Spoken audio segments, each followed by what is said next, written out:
What if the crushing weight of debt and a father's broken dreams forced you into the orbit of a reclusive billionaire?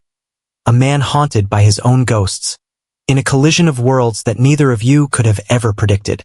This is a story of desperation, unexpected connections, and a secret that could change everything. Chloe Evans's hands bore the silent testimony of 5 years of relentless work. At 32, her face retained a serene beauty that starkly contrasted with the perpetual alertness in her eyes, the look of someone always bracing for bad news. She rose each day at 4:30 a.m., a ritual born of necessity, preparing a quick coffee and 2 carefully packed lunchboxes before waking her young nieces. "Sophia, Lucy, time to get up," she'd whisper, gently stroking their disheveled hair. The 7- and 9-year-old girls would rub their eyes sleepily as Chloe helped them dress. "Are you going to be late again today, Auntie?" Sophia, the younger one, would ask as Chloe braided her hair. "Only until 6, sweetheart. Mrs. Gable will be watching you. Be good. Okay?" After dropping them off at the public school, Chloe would navigate half the city on 3 different buses. The new job in the affluent Gold Coast district meant better pay, but also more precious time away from the girls. There was no other option. The rent on the small room they lived in had just gone up, and Lucy's sneakers were already worn through at the toes. At precisely 8 o'clock, Chloe rang the doorbell of a sleek, glass-fronted building that seemed to pierce the Chicago skyline. Alexander Sterling meticulously reviewed the same set of figures on his computer for the 3rd time. At 42, he had single-handedly built Glasstech from the ground up, transforming it into one of the most respected technology firms in the country. His penthouse occupied the entire top floor, its panoramic windows showcasing the city as if it were his personal domain. "Mr. Sterling, the new domestic employee has arrived," his assistant announced through the intercom. Alex sighed. She was the 4th in 3 months. The previous ones had been either inefficient or far too intrusive. He hoped the agency had finally understood his stringent requirements: absolute efficiency and unwavering discretion. He adjusted his tie before stepping out to meet her, not to impress, but out of sheer habit. Alex's life was a meticulously constructed set of precise routines that gave him absolute control over every aspect of his existence. A control he had desperately sought since childhood, when his mother vanished one day without a single explanation. Chloe waited, standing rigidly by the door. The apartment was so vast it felt like a museum.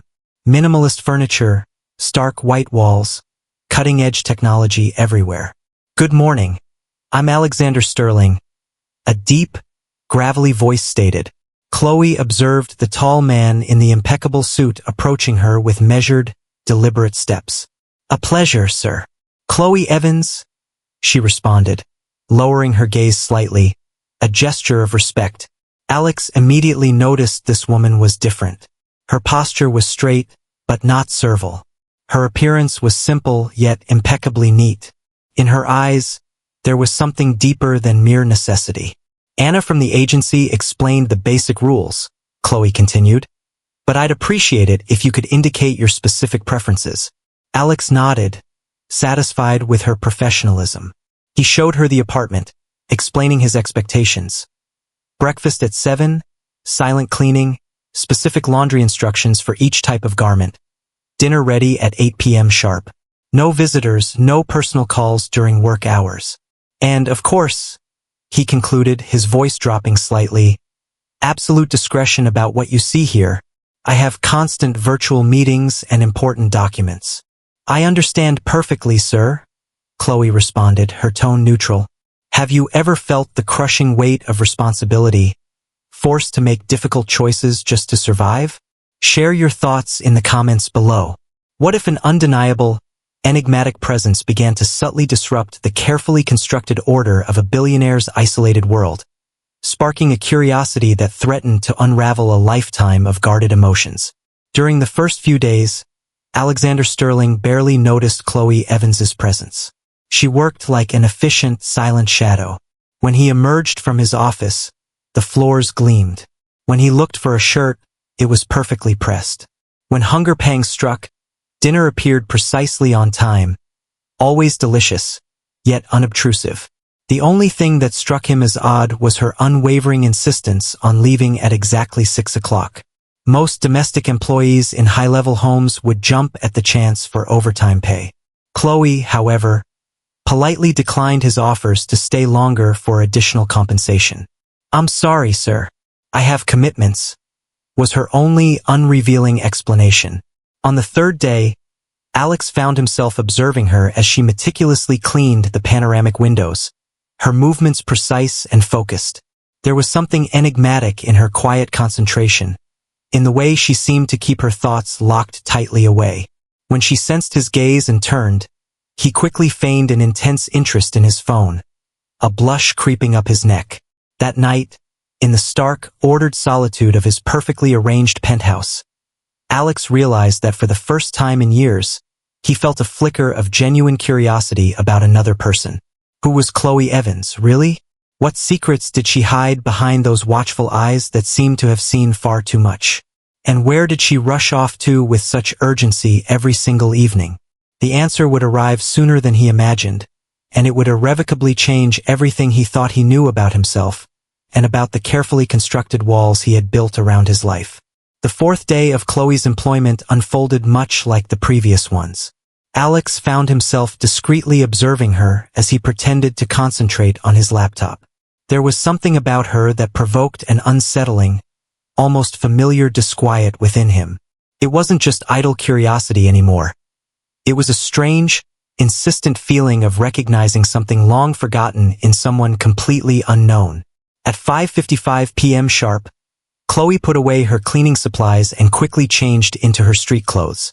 "Until tomorrow, Mr. Sterling," she said, her tone as neutral and professional as always, as she picked up her worn handbag. Alex simply nodded from his armchair, but as soon as the door clicked shut behind her, he set his computer aside. Without allowing himself to think too much, to second-guess the impulsive urge, he grabbed his car keys and hurried down the emergency stairs to avoid encountering her in the elevator. "What on earth am I doing?"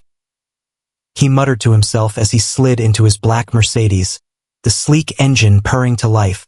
He had no clear answer, only an undeniable impulse he couldn't ignore, a sudden, desperate need to understand. From a discreet distance, he followed Chloe to the subway station. She stood on the crowded platform, her gaze fixed on nothing in particular, a solitary figure amidst the rushing throng. Alex, a man who had never used public transportation in his adult life, now found himself awkwardly blending into the anonymous crowd, trying desperately not to lose sight of her. After 3 transfers and nearly an hour of travel, Chloe exited at a station in a neighborhood far removed from the gleaming skyscrapers of downtown Chicago. Alex followed her on foot, maintaining a careful distance. The contrast with his own affluent district was brutal. Narrow, crowded streets, tightly packed houses, a tangled web of electrical wires crisscrossing overhead. Chloe walked quickly through increasingly narrow alleyways until she reached a desolate, vacant lot where several families had constructed makeshift dwellings from sheet metal, salvaged wood, and tattered tarps. A shantytown? Alex thought, a knot tightening in his stomach, a profound sense of unease washing over him. This was a world he had only ever read about, a reality he had never truly acknowledged. "Auntie Chloe!" 2 small voices cried out. 2 little girls, no older than 9 and 7, ran towards Chloe, who immediately knelt to embrace them with a smile so radiant, so filled with pure, unadulterated love, that Alex had never seen anything like it on her usually reserved face. "My princesses, how did you behave today?" Chloe kissed their foreheads as she pulled 2 small tangerines from her worn bag. "Look what I brought you." Alex stood frozen behind a lamppost, a silent, unseen observer. Chloe's transformation was complete. Her usually tense body was relaxed. Her voice, usually so formal, now held sweet, melodic tones that starkly contrasted with her professional demeanor. He watched as they entered a small, fragile structure made of sheet metal and wood, its door a tattered, threadbare curtain. Through a makeshift window covered with plastic, he could see the interior. A minimal space with a mattress on the floor, a small table, and a few stacked boxes that seemed to serve as a closet. Chloe lit a small burner and began to prepare something that smelled like soup. The girls pulled out notebooks and eagerly showed her their drawings while she cooked. "Can you help me with my homework, Auntie?" he heard one of them ask. Chloe smiled, carefully dividing a single chicken breast into 3 unequal portions. Alex noticed, with a pang, that she served herself the smallest part.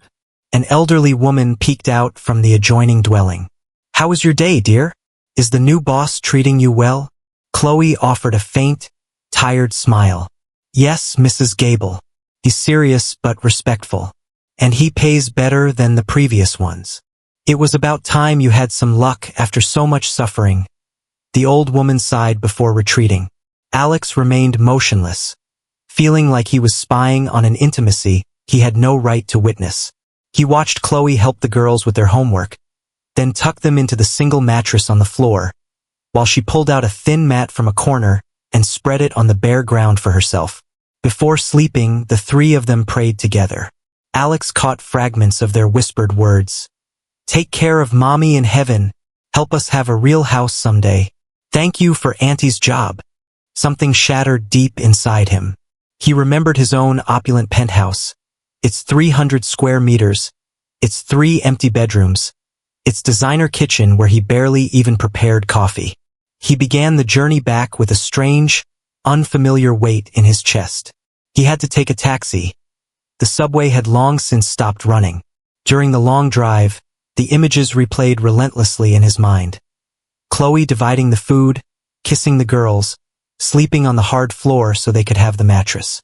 Arriving at his luxurious apartment, Alex poured himself a whiskey he didn't drink. He stood staring at the glittering city lights through his perfect, panoramic windows. "Sophia and Lucy," he murmured, repeating the names of the little girls. For the first time in many, many years, Alexander Sterling felt a profound, burning shame for his immense wealth, and simultaneously, an overwhelming, irresistible desire to do something that wouldn't solely benefit his bank accounts.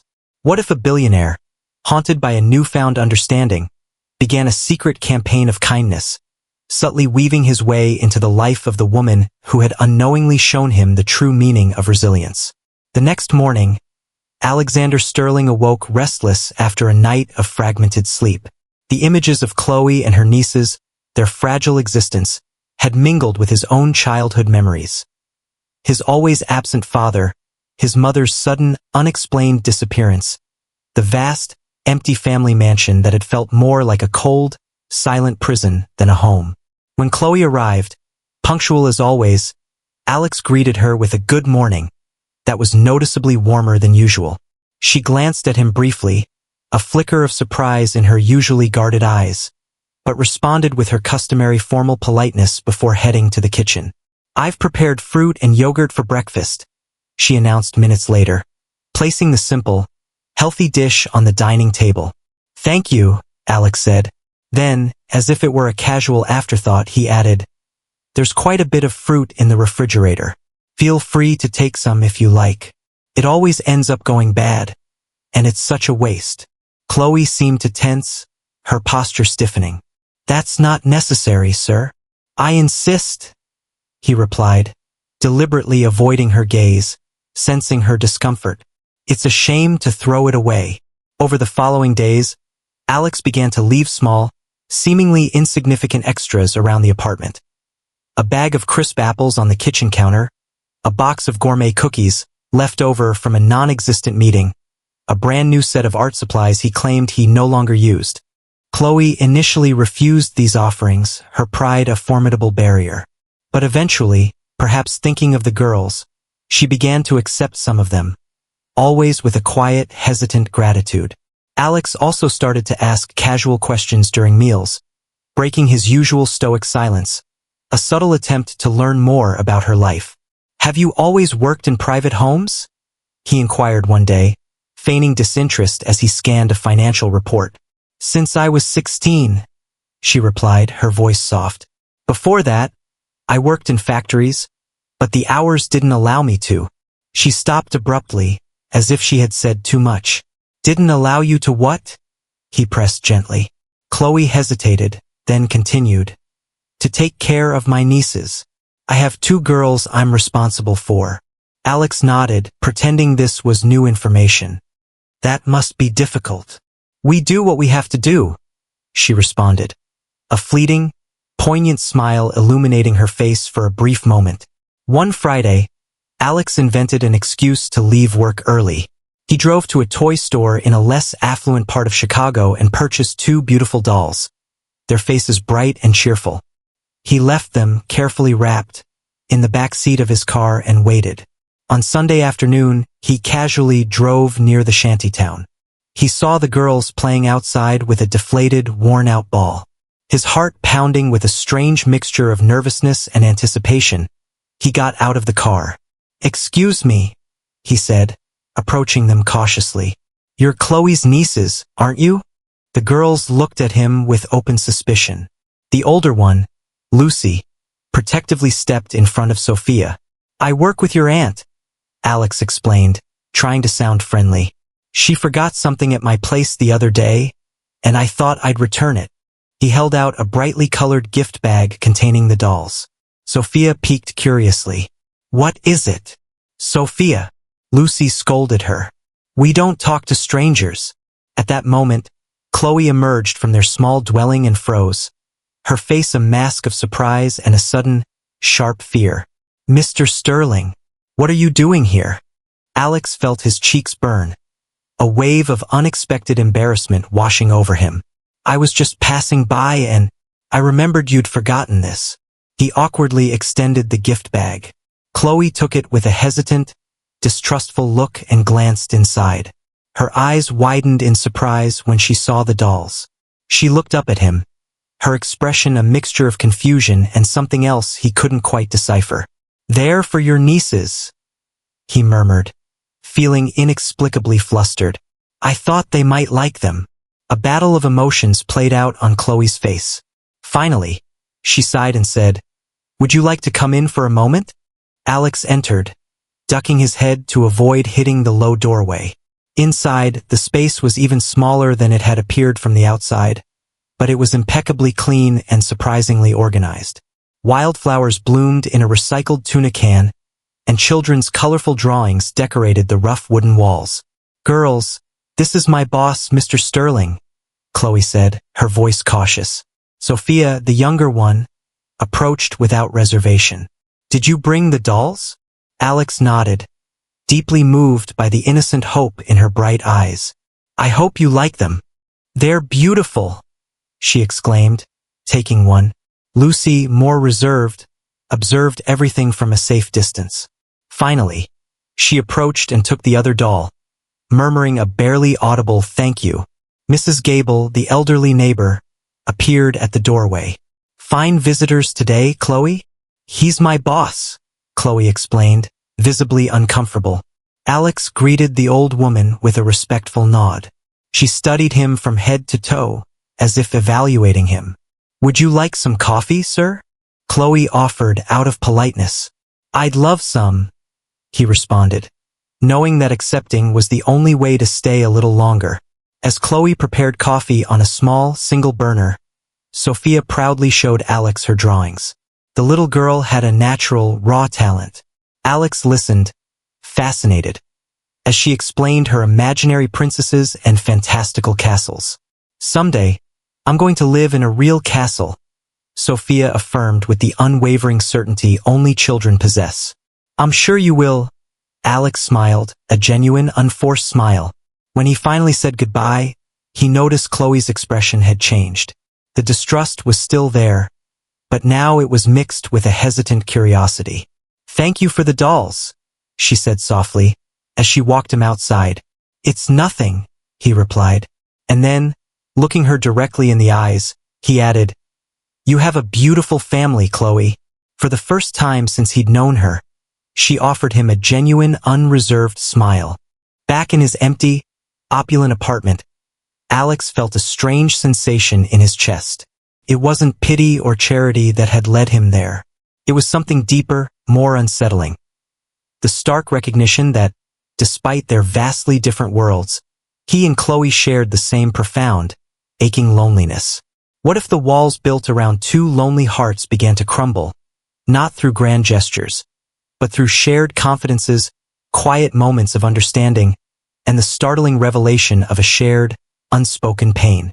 The following week, a subtle but undeniable shift occurred in the dynamic between Alexander Sterling and Chloe Evans. The conversations, once strictly limited to work instructions, began to extend, tentatively at first, then with a surprising ease. Alex found himself inventing pretexts to stay home during the day, working from his study with the door deliberately left ajar, a silent invitation. "Do you mind if I play some music while I clean?" Chloe asked one morning, her voice hesitant. "Not at all. In fact," he responded, with a genuine interest that surprised even himself, "I'd like to hear what you listen to." Soon after, the soft, soulful melodies of classic Latin American ballads filled the usually silent apartment. Alex smiled, hearing her hum softly as she folded laundry, a gentle, unexpected warmth spreading through him. One Tuesday, Alex arrived home early from work, carrying a box of artisanal pastries. "I thought we could have a snack together," he said casually, as if it were the most natural thing in the world. "If you don't mind, of course." Chloe hesitated for a moment, then nodded, a faint smile touching her lips. They sat on the terrace, the sprawling cityscape of Chicago stretching beneath their feet. "The girls are thrilled with the dolls," she commented, breaking the comfortable silence. "Sophia sleeps with hers every night." Alex smiled, a genuine, unforced expression. "I'm glad to hear that. They're charming girls." Chloe looked at him intently, as if making a decision. "Why did you really come looking for us that day, Alex?" The direct question caught him off guard. He considered lying, inventing some plausible excuse, but something in her steady, unwavering gaze demanded honesty. "I followed you," he admitted finally, his voice low. "I was curious. I wanted to know where you rushed off to every day with such urgency." He expected her to be angry, to feel violated. But instead, Chloe nodded slowly, a flicker of understanding in her eyes. "I imagined as much. But why do you care?" Alex looked down at his coffee cup, the steam rising in delicate swirls. "I don't know exactly. I suppose I saw something in you. Something familiar." "Familiar?" she asked, a hint of skepticism in her voice. "The loneliness?" he responded quietly, his gaze meeting hers. "I recognize loneliness when I see it." The silence that followed was intense, but not uncomfortable. Finally, Chloe sighed. "I'm not alone. I have my girls." "But they're not your daughters, are they?" Alex asked gently, having pieced together fragments from her earlier, guarded comments. Chloe shook her head, her eyes suddenly misting over. "They're my sister Mariana's daughters. Her voice broke slightly. "She passed away 3 years ago. An accident." Alex felt a sharp pang in his chest, an unexpected wave of empathy. "I'm so sorry. It was a hit and run," Chloe continued, her gaze drifting towards the distant horizon. "A drunk driver. They never even stopped to help her. The police never found the person responsible." Her words fell like heavy stones in the quiet air. "Mariana was all I had. She was always the strong one, the smart one. I was just the younger sister who followed her everywhere." Chloe offered a sad, wistful smile. "When she got pregnant with Sophia, the father disappeared. The same thing happened with Lucy, but Mariana never complained. She always said her daughters were her greatest blessing." Alex listened, motionless, his heart aching for her unspoken pain. "The night of the accident," Chloe continued, her voice barely a whisper, "Mariana was coming home from work. She was crossing Tlahuac Avenue when a car hit her. Witnesses said the driver was speeding with the lights off. They didn't even brake." A single tear traced a path down Chloe's cheek. "Since then, I swore I would take care of the girls as if they were my own. They're the only thing I have left of her." Alex tentatively reached his hand across the table, his fingers brushing hers, a hesitant gesture of comfort. "You're an extraordinary woman, Chloe." She wiped away her tear with a quiet dignity. "I'm not extraordinary. I just do what anyone would do for their family." And I learned something important from all of this. I don't trust promises from any man. I've seen too many broken promises. The comment struck Alex like an unexpected blow. Not all of us are the same, he murmured, his voice low. Perhaps, she conceded, a hint of her old reserve returning. But life has taught me to be cautious. Alex nodded, respecting her stance. After a moment, he spoke, his own voice now tinged with a vulnerability she had never heard before. My mother abandoned us when I was 8 years old.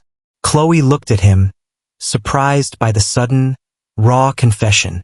One normal day, she left me at school with a kiss on the forehead. When I came home, she was gone. No note, no explanation. Nothing. Alex had never shared this with anyone before. My father buried himself in work and alcohol. I practically grew up alone. I'm sorry, Chloe said softly, her own pain momentarily forgotten. I built my company from scratch. I thought success would fill that emptiness. Alex offered a humorless smile. I have everything money can buy, and yet, loneliness can't be cured with things, she completed, her voice filled with a quiet understanding. Exactly. Their gazes met, unwavering, for the first time without barriers, without pretense. Two wounded souls, recognizing a shared pain in each other's eyes. Alex's phone buzzed, shattering the fragile moment. It was David Green, his former head of security, now a private consultant he occasionally used. Alex, I have that report you requested on the 2022 corporate vehicle fleet. I can send it over now. Yes, email is fine, Alex replied, vaguely remembering requesting the document for an internal audit. I should warn you, David continued. We found some irregularities with one of the cars, the one involved in that incident we handled discreetly a few years back. Remember? Alex frowned, a flicker of unease stirring within him. I'm not sure. Send me everything, and I'll review it. As he hung up, he noticed Chloe observing him with curiosity. Work? He explained with a forced smile, the weight of an unknown problem suddenly settling upon him. What if a forgotten file held a devastating secret, a truth so monstrous it could shatter not just a burgeoning trust, but the very foundation of a man's life, linking him inextricably to the tragedy that defined the woman he was beginning to care for. That night, after Chloe Evans had left for the day, Alexander Sterling finally opened the email from David Green. What he found inside made the world around him stop, the blood freezing in his veins. It was a detailed report about a black Mercedes, part of Glasstech's executive fleet, involved in a fatal hit-and-run on Tlahuac Avenue 3 years ago. The driver, Edward Villarreal, then vice president of operations at Glasstech. Alex spent the entire night reading and rereading the report, each page revealing a more horrifying, more damning truth. Edward Villarreal had left a business dinner, completely intoxicated. According to the internal investigation, he struck a woman on Avenue and fled the scene. But the worst part wasn't just the accident itself. It was the systematic, cold-blooded conspiracy that followed. David Green, then head of security, had meticulously hidden evidence, bribed a police officer, and had the damaged car taken to a clandestine workshop for rapid, untraceable repairs. All to protect the company's pristine image. Mariana Evans, 34 years old. Alex read the victim's name aloud, a chilling wave of nausea washing over him as he recognized the surname. The photograph in the file showed a smiling woman, her face strikingly similar to Chloe's, but with sharper, more defined features. At 7 in the morning, his mind reeling, Alex called Villarreal, who had left the company a year ago due to strategic differences. Alex, it's early. What's wrong? A sleepy voice answered. I need to see you. Now. 2 hours later, Edward Villarreal strolled into Alex's office with the arrogant confidence of a man who believed he had nothing to fear. At 50, he still projected that same air of untouchable superiority that had always characterized him. What's this urgency about? He asked, declining the coffee Alex's assistant offered. Alex slid the damning report across his polished mahogany desk. This. Villarreal's face changed. A flicker of something unreadable, fear, annoyance. in his eyes as he recognized the documents. That's ancient history. Ancient history? Alex's voice trembled with barely suppressed rage. You killed a woman and fled like a coward. Villarreal shrugged, a chillingly casual gesture. It was an unfortunate accident. These things happen.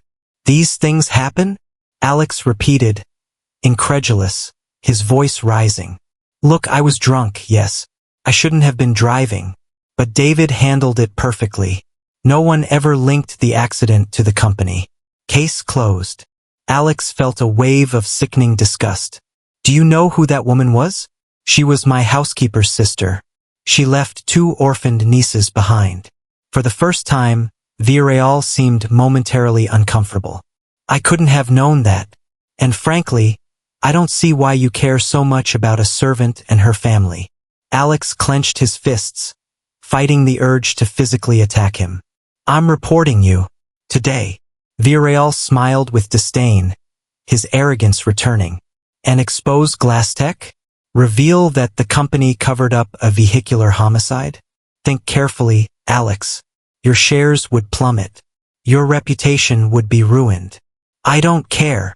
You should also remember, Villarreal added, his voice like silk, that you signed the authorization to repair the car.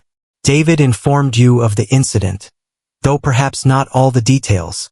Legally, you're an accomplice. Alex froze, the blood draining from his face. It was true. He vaguely remembered signing documents for emergency fleet repairs, blindly trusting his team, never questioning, never looking deeper. Let it go, Alex. Villarreal continued, his arrogance now fully restored. That woman is already dead. Nothing will bring her back. Without thinking, Alex lunged at him, grabbing him by the lapels of his expensive suit. You're a monster. Villarreal easily broke free. And you're a hypocrite. You care now because you know the family. But for 3 years, you've quietly enjoyed your millions while those little girls lived in misery. The words struck Alex like a whip, each one a searing indictment. He was right. He was part of the system that had allowed this monstrous injustice. Villarreal adjusted his suit. If you report me, I'll make sure you fall with me. Think about it carefully. Without another word, he walked out of the office, leaving Alex standing motionless, trapped in a waking nightmare. How could he ever look Chloe in the eyes again? How could he tell her that his company, his own blind negligence, had covered up her sister's death? What if the truth you carried was a burning ember, threatening to consume everything?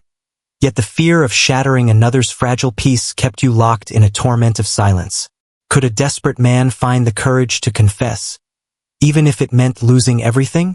For the next few days, Alexander Sterling lived in a state of perpetual agony. Chloe Evans continued to come to work, her presence a constant, painful reminder of the monstrous secret he harbored. He noticed her strange behavior, her silences, but attributed it to her own difficult life, utterly oblivious to the storm raging within him.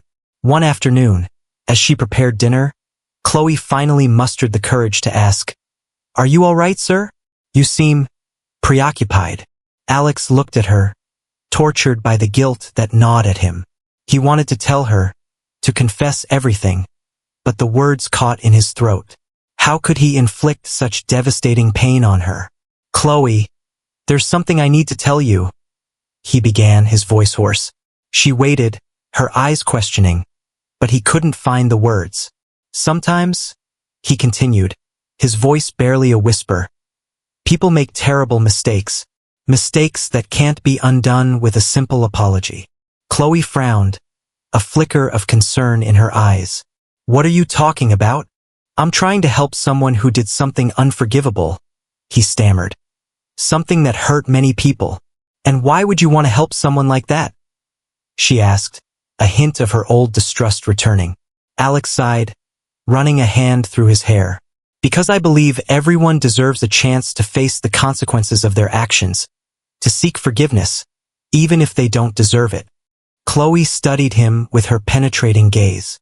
"Are you trying to help me, Mr. Sterling? Or are you trying to pay for something you don't want to confess?" The question, so astute, so close to the bone, left him breathless. It was as if she could see straight through him, into the darkest corners of his soul. "I just want to do the right thing," he murmured, his voice strained. "The right thing is always to tell the truth," she responded with a simple, unwavering conviction. "My sister used to say that a lie, no matter how good its intention, always ends up causing more harm." Her words were unintentional daggers, twisting in his already bleeding conscience. Alex nodded, unable to meet her gaze. That night, after Chloe had left, he made a decision. He called his lawyer and instructed him to prepare a formal complaint against Edward Villarreal for vehicular homicide and against David Green for obstruction of justice. He also instructed his accountant to create a substantial educational trust fund for Sophia and Lucy. He couldn't bring Mariana back, but at least he could ensure justice was served, and her daughters were cared for, even if it meant losing Chloe forever. What he didn't know was that fate, in its cruel, ironic way, was about to usurp his plans. 3 days later, while Alex was attending an out-of-office meeting, Chloe was cleaning his study. She accidentally knocked over a folder, its contents scattering across the polished floor. As she gathered the papers, her eyes fell upon a photograph. It was Mariana. With trembling hands, Chloe began to read the attached report. Each word, each sentence, was a fresh stab to her heart. When she finished, she remained motionless, her face bathed in silent tears, the devastating truth finally, brutally, revealed. Everything now made sense. Alex's strange attentions, his unexpected gifts, his consuming interest in the girls. It wasn't kindness that motivated him. It was guilt, soul-crushing, all-consuming guilt. What happens when a devastating truth, accidentally discovered, shatters the fragile foundations of a burgeoning connection, forcing a confrontation where raw pain and unspoken love collide? When Alexander Sterling returned to his penthouse that evening, he knew instantly that something was terribly wrong. A dense, almost palpable silence filled every corner. Dinner wasn't prepared. The kitchen lights were still on, casting long, eerie shadows. "Chloe," he called out, dropping his briefcase on the sofa, a sense of foreboding gripping him. He found her sitting on the terrace, her gaze fixed on the glittering city lights, her silhouette a study in stillness. On the small table beside her lay the open report, Mariana's photograph staring up at the darkening sky. Alex froze in the doorway. No explanations were needed. "I was going to report him," he finally murmured, his voice hoarse with unshed tears. "I swear to you, Chloe. Tomorrow morning." Chloe didn't respond immediately. When she finally spoke, her voice was strangely, chillingly calm. 3 years, she said, her words like chips of ice. 3 years I've been searching for answers. 3 years I've imagined the face of my sister's killer. And now I discover I've been cleaning his house. I wasn't the one driving, Alex clarified, taking a hesitant step forward, his heart aching. "But you covered it up," she responded, finally turning to look at him. There was no hatred in her eyes, only an infinite, soul-deep pain. "Your company protected the guilty, while I buried my sister with borrowed money." Alex slumped into a chair opposite her, the weight of his guilt crushing him. "Believe me, Chloe, I didn't know. I found out a week ago, when I received that report." He ran a hand through his hair, a gesture of profound desperation. "I've been living in hell ever since, trying to find the courage to tell you." "Why should I believe you?" she whispered, her voice trembling. "Because I've already filed the complaint." Alex pulled out his phone and showed her the emails exchanged with his lawyer. "Edward Villarreal will be arrested tomorrow. David Green too, the man who orchestrated the cover-up." Chloe read the messages with a dawning incredulity. "I've also established a trust fund for your nieces," he continued, his voice thick with emotion. "It can't compensate for the loss of their mother, but at least they'll have a guaranteed education and a decent place to live." "Why?" The question was barely a whisper, a fragile breath in the tense silence. "Because what we did was unforgivable. Because those girls deserve a better future. Because you deserve justice." Alex took a deep, shaky breath. "And because, Even if you have no reason to believe it, I care about you. You and the girls matter to me more than I can explain. Chloe closed her eyes, a single tear escaping and tracing a path down her cheek. I should hate you, she murmured, her voice raw with conflicting emotions. I would understand if you did. But I can't. She opened her eyes, confused by her own heart. I've seen how you look at the girls. No one can fake that kind of affection. Alex tentatively extended his hand across the table, his fingers brushing hers. I don't want to lose you, Chloe, but I'll understand if you can't forgive me. She looked at his outstretched hand, hesitating. I need time. I need to process all of this. Of course. Chloe slowly rose. I won't be coming to work for a few days. Alex nodded, feeling each step she took towards the door like a step away from him. Forever. The girls will ask about you, Chloe said, pausing at the threshold. Tell them I had to go on a trip, he responded, clinging to that small, fragile hope. That I'll be back soon. After Chloe left, Alex remained on the terrace all night, contemplating the city that never sleeps, feeling more alone than ever before. What if forgiveness felt like a betrayal, yet the absence of the one who caused you pain left an even deeper void? Could a child's innocent love bridge the chasm of grief and open the door to an unexpected healing? The following days were a whirlwind of media frenzy. The news of Edward Villarreal's arrest, the former vice president of Glasstec, for vehicular homicide, dominated the headlines. Alexander Sterling faced the storm head-on, publicly admitting his company had failed in its ethical responsibilities by covering up the accident. Glasstec's shares plummeted. Several clients canceled contracts. The board of directors convened an emergency meeting where Alex's resignation was demanded. He accepted without resistance. It was part of the price for the truth. Meanwhile, Chloe Evans lived her own private torment. At night, when the girls were asleep, she would pull out Mariana's photograph and converse with her in silence. What should I do, sister? She'd ask, searching for answers in that smile frozen in time. She remembered the moments shared with Alex. The conversations on the terrace, the gentleness with which he treated the girls, the vulnerability in his eyes when he spoke of his absent mother. He wasn't the one who killed you, she reasoned, and he's doing the right thing now. One afternoon, Lucy, her older niece, found her staring pensively out the window. When is Leo coming back from his trip? The little girl asked, her voice filled with a quiet longing. He promised to teach me how to play chess. It seems Leo is a consistent name the user/ASR is using for Alexander/Alex. I will keep it as Leo to maintain continuity from Chloe's perspective with the children. Chloe smiled sadly. It was the first time Lucy had shown interest in an adult since Mariana's death. I don't know, my love. I miss him. Sophia, the younger one, confessed, her lower lip trembling. I like how he tells stories, and he always listens to my ideas without saying they're silly. That night, as she prepared dinner with the few ingredients she had, Chloe made a decision. She couldn't keep living with resentment. Mariana wouldn't have wanted that for her or for the girls. Justice was underway. The culprit would face his punishment, and Alex, despite his mistakes, had shown true remorse.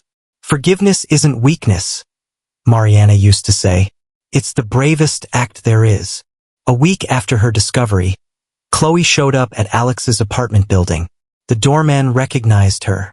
Mr. Sterling hasn't left his apartment in days, he commented, concerned. He barely receives food deliveries. Chloe went up, her heart pounding. She didn't know exactly what she would say. She just felt she needed to see him. Alex opened the door looking disheveled. A several-day-old beard, deep dark circles under his eyes, wrinkled clothes. His face lit up when he saw her. Chloe, can we talk? She asked softly. Alex nodded, stepping aside to let her in. The apartment, once impeccable, showed signs of neglect. I saw the news, Chloe began, her voice gentle. What you did. Publicly facing everything. It was the least I could do, he responded, his voice hoarse. It cost you your company. Alex shrugged. It's just business. I can build another company. What I could never recover is my dignity if I had continued to hide the truth. Chloe looked at him intently, studying his face. She saw sincerity, remorse, and something else she didn't want to name yet. I don't want to live with fear, she said finally. Neither of suffering nor of loving. You didn't kill my sister. You just didn't know how to tell me. Alex looked at Chloe with disbelief, as if he couldn't process her words. Tears welled in his eyes, and he couldn't stop them. I don't deserve your forgiveness, he murmured. His voice choked with emotion. Chloe slowly approached and sat beside him on the sofa. Forgiveness isn't something you deserve, Alex. It's a gift we give ourselves as much as others. But my company, my negligence. Did you make mistakes? She interrupted. Yes, you trusted the wrong people. But when you knew the truth, you did the right thing, even knowing you would lose everything. Chloe took a deep breath. That says a lot about who you really are. Alex looked up, meeting Chloe's serene gaze. How can you be so strong? I'm not, she smiled sadly. I just learned that carrying resentment is like drinking poison and expecting the other person to die. My sister always said that. A comfortable silence settled between them. Outside the window, the sunset painted the sky in hues of red and gold. What happens now? Alex finally asked, his voice a hopeful whisper. I don't know, Chloe responded honestly. I just know I want to build something good from all this pain. For the girls. For Mariana. And us? The question hung in the air, fragile and uncertain. Chloe looked at him for a long moment before responding. I think we also deserve a second chance. If you want it. Alex slowly extended his hand, just as he had that night on the terrace. This time, Chloe took it without hesitation. I want it more than anything, he responded, his voice thick with emotion. At that moment, a chime interrupted their conversation. Alex looked at his phone, confused. It's the doorman, he explained. He says there are 2 little girls who insist on coming up. Chloe startled. The girls. I left Mrs. Gable watching them while I came to talk to you. I don't understand how. Authorize them to come up? Alex said to the doorman, a smile playing on his lips. Minutes later, Sophia and Lucy burst into the apartment, their faces a mixture of mischief and joy. Leo, Sophia shouted, launching herself into his arms without reservation. We found you. Mrs. Gable told us Auntie Chloe came to see you, Lucy explained, more composed but equally excited. So we followed her on the bus. Girls. Chloe was between surprised and horrified. It's dangerous to travel alone in the city. What were you thinking? We wanted to see Leo. Sophia responded with the simple logic of children. You got very sad when he went on his trip. Chloe blushed intensely as Alex tried to suppress a smile. Besides, Lucy continued practically, Leo promised to teach me how to play chess, and a Sterling never breaks his promises. You said so. Alex looked at Chloe, raising an eyebrow. Is that what you said? I might have mentioned something like that, she admitted sheepishly. Sophia, oblivious to the adult tension, was observing the apartment with fascination. This place is huge, like a real castle. Suddenly, the little girl turned to Alex with a serious expression. Leo, can I ask you something important? Of course, little one. Sophia looked at her sister as if seeking support, and then blurted out the question that had been on her mind for days. Can we call you Dad now? The silence that followed was absolute. Chloe stood paralyzed, unsure how to react. Alex looked at the girls, then at Chloe equally surprised. Sophia, that's not... Chloe began, but Alex interrupted her, his voice filled with a profound emotion. I would love that, he said, his gaze fixed on the girls. But only if your aunt agrees, and if you give me time to earn that honor. The answer seemed to satisfy the little ones, who smiled broadly. I'm hungry, Sophia announced, changing the subject with childlike ease. Can we eat something? Alex stood up with renewed energy. Let's prepare the best dinner in the world. How about homemade pizza? As the girls ran excitedly to the kitchen, Chloe held Alex back by the arm. "Are you sure about this?" she asked in a low voice. "It's not just me. 3 people come in this package." Alex took her hands and kissed them gently. "I've never been more sure of anything in my life. You are the family I always dreamed of having." Chloe smiled, her heart light for the first time in years. "Let's go step by step, okay? All the time you need," he responded. "We have a whole life ahead of us."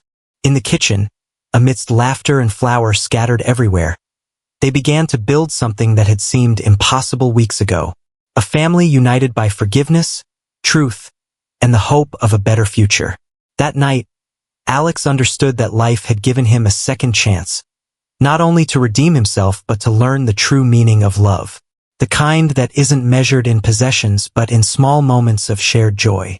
And Chloe, as she watched the girls laugh alongside Alex, knew that Mariana would be proud of her decision. Forgiveness wouldn't bring her sister back, but it opened the door to the happiness that both she and the girls deserved. Sometimes, life breaks us so we can learn to rebuild ourselves stronger. And sometimes, from the deepest pain, the most unexpected joys are born. What if the greatest legacy wasn't an empire built on wealth, but a family founded on love, forgiveness, and the quiet courage to choose each other every single day? Could a love born from tragedy truly find its happily ever after? The Sunday sun bathed the small apartment in Lincoln Park in a warm, golden light, illuminating the scattered toys in the living room, a vibrant testament to a home filled with life. 8 months had passed since that impromptu pizza night, and life had taken on a rhythm neither Alexander Sterling nor Chloe Evans could have ever imagined. Alex was finishing preparations for their weekly picnic basket while listening to Sophia practice on the recorder they had gifted her for her birthday. The sounds were far from melodious, a chaotic collection of squeaks and uneven notes, but he smiled with every off-key attempt. "Are you sure it sounds good?" the little girl asked, her brow furrowed in concentration. "It's the most beautiful sound in the world," Alex responded with genuine sincerity. He wasn't lying. To him, anything the girls did was a source of immense pride and admiration. Lucy appeared in the kitchen doorway with a math book. At 10, she showed a natural talent for numbers that Alex enthusiastically encouraged. "Can you help me with these equations after the picnic?" she asked, showing him a set of complex problems. "Of course, but remember, today is Sunday, a day of rest. No more than half an hour of studying," he replied, kissing her forehead. The bedroom door opened, and Chloe appeared. She wore simple jeans and a comfortable blouse, yet to Alex, she was the most beautiful woman in the world. "Are you ready yet?" she asked, tying her hair back in a loose ponytail. "Just need to pack the cookies we made yesterday," Sophia exclaimed, running towards the kitchen. Chloe approached Alex and kissed him softly on the lips. "Good morning," she whispered. "Good morning," he responded, wrapping his arms around her. "Did you rest well? You came home very late last night." The final exam had been longer than she expected, but she thought she'd done well. Chloe had started a technical degree in administration 6 months ago. The night classes were demanding, but she was determined to build her own professional path. "I'm sure you did excellently," Alex affirmed. "You're the most intelligent and tenacious person I know." She smiled, grateful for his constant support. Their relationship had evolved slowly, built on a foundation of honesty and mutual respect. They had decided to live together 3 months after that heartfelt reconciliation, but in a new place that represented a fresh start for everyone. Alex had sold his opulent penthouse and most of his shares in Glasstech. With part of the money, he bought this comfortable apartment in Lincoln Park, a bohemian neighborhood full of life and color. The rest he invested in a small technology consultancy that allowed him to work from home most of the time. "What are you thinking about?" Chloe asked, noticing his reflective gaze. "How lucky I am," he replied with a profound simplicity.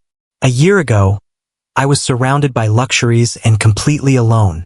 Now, I have toys all over the house, constant noise, and I've never been happier." Chloe hugged him, understanding perfectly. Her life had also taken a radical turn. From constant precarity and fear, she had moved to stability and hope. The girls attended a good school, had proper medical care, and for the first time in years, she could think about a future beyond mere daily survival. "Ready to go?" Alex asked the girls, who nodded enthusiastically. The park was full of families enjoying the Sunday sunshine. They found a good spot under a leafy tree and spread out their picnic blanket. As the girls ran off to chase butterflies, Chloe pulled a letter from her jacket pocket. "This arrived yesterday," she said, handing it to Alex. It was a notification from the court. Edward Villarreal's sentence had been ratified. 6 years in prison for vehicular homicide and abandonment. David Green, the former head of security, had received 3 years for obstruction of justice. "How do you feel?" Alex asked softly. Chloe looked up at the sky, as if searching for Mariana among the clouds. "At peace," she finally responded. "It's not that I've forgotten what happened, but it no longer consumes me from the inside." Alex took her hand. "Mariana would be proud of you." "I know," she smiled. She would also be happy to see the girls like this, growing up healthy and loved. At that moment, Sophia came running with a wildflower in her hand. "Look what I found, Mama." The mama had emerged spontaneously a few months ago. The first time Sophia said it, Chloe had cried all night. Not from sadness, but from the overwhelming responsibility and honor that title represented. "It's beautiful, my love," she responded, taking the small purple flower. Alex observed the scene, his heart full. He didn't live in a fairy tale. There were disagreements, difficult moments, painful memories that sometimes resurfaced without warning. Chloe still had occasional nightmares about the accident. He still wrestled with the guilt of not having acted sooner. But together, they had learned that true love wasn't perfection, but compassion. It wasn't the absence of problems, but the commitment to face them united. Lucy joined them, sitting beside Alex. "When are we going to visit Aunt Mariana's grave?" she asked suddenly. It was a monthly tradition, to bring flowers to the cemetery and tell Mariana the news, as if she could hear them. "Next Saturday," Chloe replied. "Do you want to bring her something special?" Lucy nodded. "I want to show her my math diploma and tell her that Dad taught me how to play chess, just like he promised." Alex felt his heart expand upon hearing that Dad, a word that still felt like a miracle every time they uttered it. As they ate fruit and sandwiches under the spring sun, Alex contemplated his family. Not the one he had once dreamed of having, but the one that destiny, with its unexpected and painful twists, had placed in his path. Life wasn't perfect, but it was authentic, and that, he discovered, was worth more than all the fortunes in the world. Were you moved by the story of Alex and Chloe? This tale of redemption, forgiveness, and second chances shows us how love can blossom even in the most difficult circumstances. If you identified with any of the characters or were touched by their journey, we'd love to hear your opinion in the comments. Don't forget to like the video if you enjoyed the narration, share it with someone you think needs to hear a story of hope, and subscribe to the channel for more heart-touching narratives. And tell us, where are you enjoying this story from? We're fascinated to know that our emotions transcend borders.